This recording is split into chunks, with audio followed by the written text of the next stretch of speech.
Hey, what is up guys? GuitarRock here. Welcome back to another Honkai Star Rail video. So if you guys are not aware, Jing Yuan's banner is coming in less than 24 hours. So as soon as this particular banner ends, Sila banner ends, that's when Jing Yuan banner comes in. And that applies for Jing Yuan's light cone banner as well. So we're going to talk about all of those, plus I believe there's a new event coming as well. So let's talk about everything that we have known so far. Now, first things first, as you guys can see, this banner is as accurate as it is, similar, exactly the same to CBT3. You are getting Jing Yuan as the main character, rate up, and then we have 4-star characters right here, 3 rate up characters for Su Sheng, March 7th, and also Ting Yuan. Now, I know a lot of players are going to try their luck a little bit here to try to get at least one copy of Ting Yuan right here, right?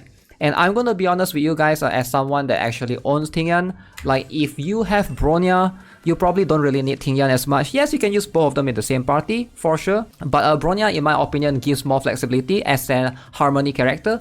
Ting Yuan is still really strong, but like since we are still in the early phase, depending on whether you are free to play or not, you might not be able to get to build that many characters. So my experience so far in using her is she's really squishy. Alright, I do have the battle pass light cone on her, but it's just that she's very squishy. You gotta ideally get her traces up, hopefully give her more survivability. Like some of these gives defense and stuff, but definitely she dies very fast. If you don't have a preservation character in your party to try to protect her from dying, it's going to be a big problem, considering that she always gets like maybe 2 to 3 shotted by some of the enemies out there. That's one of her issues based on what I've discovered so far. Now the reason why Ting Yuan is very sought after is because of her ability to give a lot of attack boost. Right here you can see, right?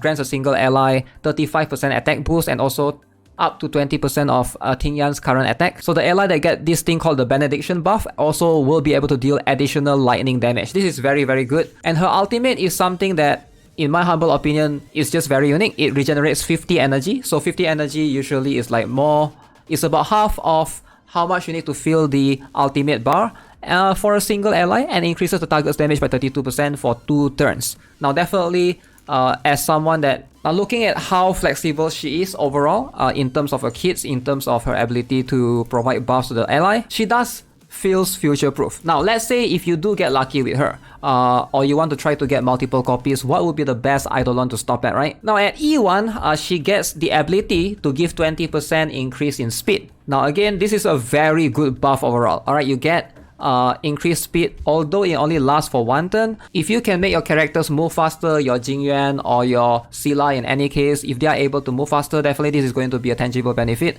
At E2, ally with Benediction regenerates 5 energy after defeating an enemy. This is also going to be very good. But keep in mind, this is only when you defeat an enemy, and it only triggered 1 per turn. I would say the E1 is like kind of a good free-to-play stopping point if you really want to get multiple copies. I wouldn't go further.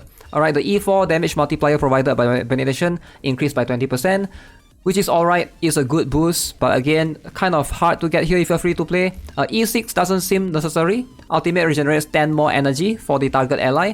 So as opposed to 50 energy, right? So now your ally gets 60 energy, which is...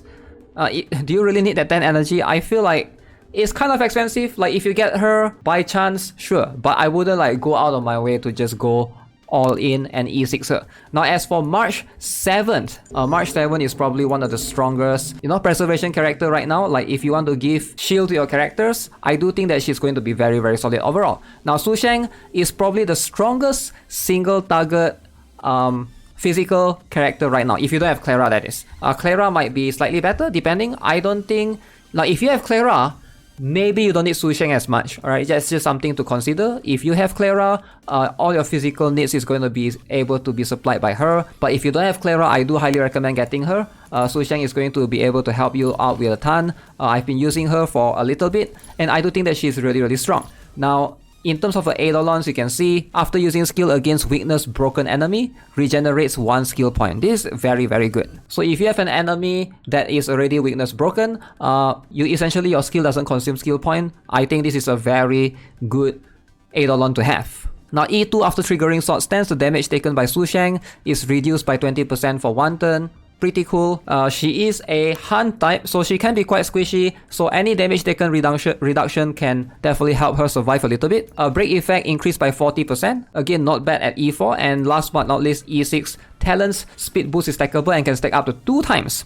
Additionally, after entering battle, Su Sheng immediately gains 1 stack of a Talent's speed boost. Now, I like Su Sheng a lot. I plan to make more detailed guide about her. I do think that she's one of the best characters right now in terms of the physical type, but I gotta build up her traces first to basically get her slightly stronger. Unfortunately, if you look at this particular light cone banner, Su Sheng's light cone is not there. I'm a bit upset with that actually. I actually do like Su Sheng's light cone a lot. Now this particular one, for each time the wearer hits the same target, damage dealt increased by 8%.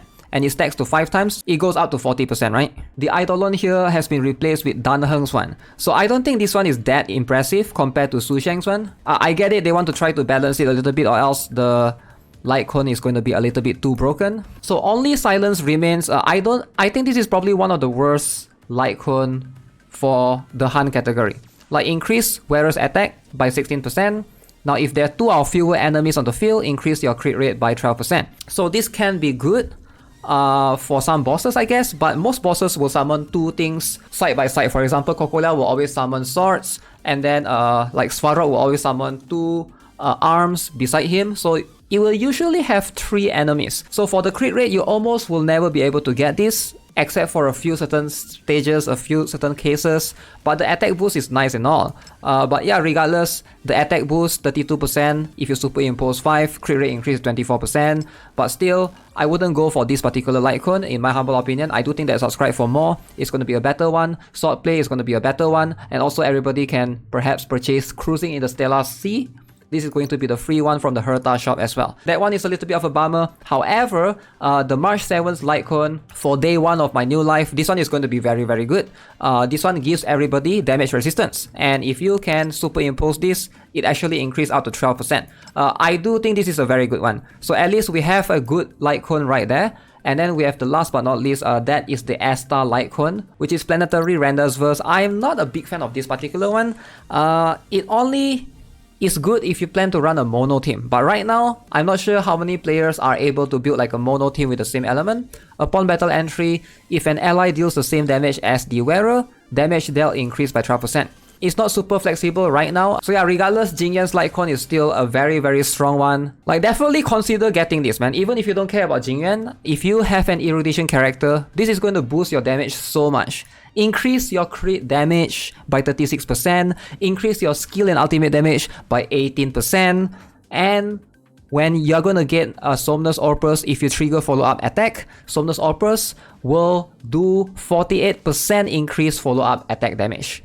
And a lot of characters that's erudition do follow-up damage. If I'm not mistaken, Himeko definitely does, and Herta as well. So you can consider this light cone on them. If you have Serval though, Serval doesn't really do follow-up attack, so this is not going to be super useful on her, but you still get the crit damage and the skill and ultimate damage increase, so that's going to be a good bonus. Alright, next up we have the event. Big shout out to Pride1.gg for this particular one. So you can see the next event, I do think that this is in line with the CBT's event. I did play the CBT3 and this is the first event that we got, the Super League event.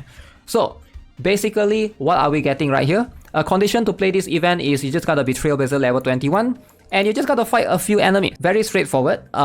Nothing spectacular in this event. Basically, just a couple of enemies for you to try to beat. You can see 100 Stellar Jets right here. And then you can get up to 500 more additional. So 600 Stellar Jets in total. Make sure you guys don't miss out on this. Obviously, you also get a few other level up materials. Relic level up materials, etc, etc. Now, if you guys haven't already, Boulder Town, there's this guy in the fighting ring or fighting arena that you can talk to. And you just gotta pass through 5 tournaments, as you can see in the picture.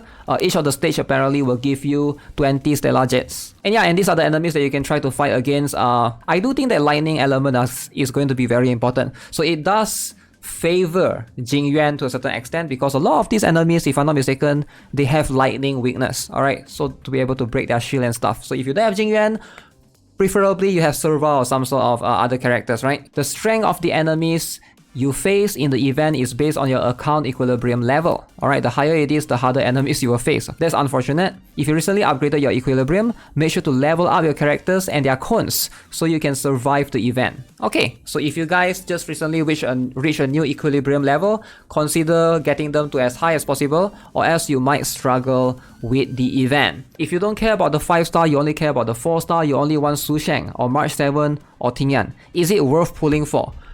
Based on my experience in Genshin, I've gotten a little bit unlucky with 4-stars sometimes. Sometimes the 4-stars are harder to obtain than 5-stars. So my advice is just do 10 or 20 pulls, but don't go overboard. Alright, so like sometimes you just gotta control yourself. As for the weapon, same applies for this as well. I do think that the weapon is something that you want to consider getting. The 5-star light cone is very, very good. The game is pretty free to play anyways. It just depends on which character's design you want more, or which light cone you favors your account more, right? So spend responsibly if you're spending money in the game, and don't go overboard. Alright, so that's gonna be it for this video, guys. Hope you guys enjoyed it. Subscribe if you guys haven't already. Give this video a like. I will see you guys tomorrow. Alright, I'll be doing the pulls live on stream. As always, have a nice day. Goodbye.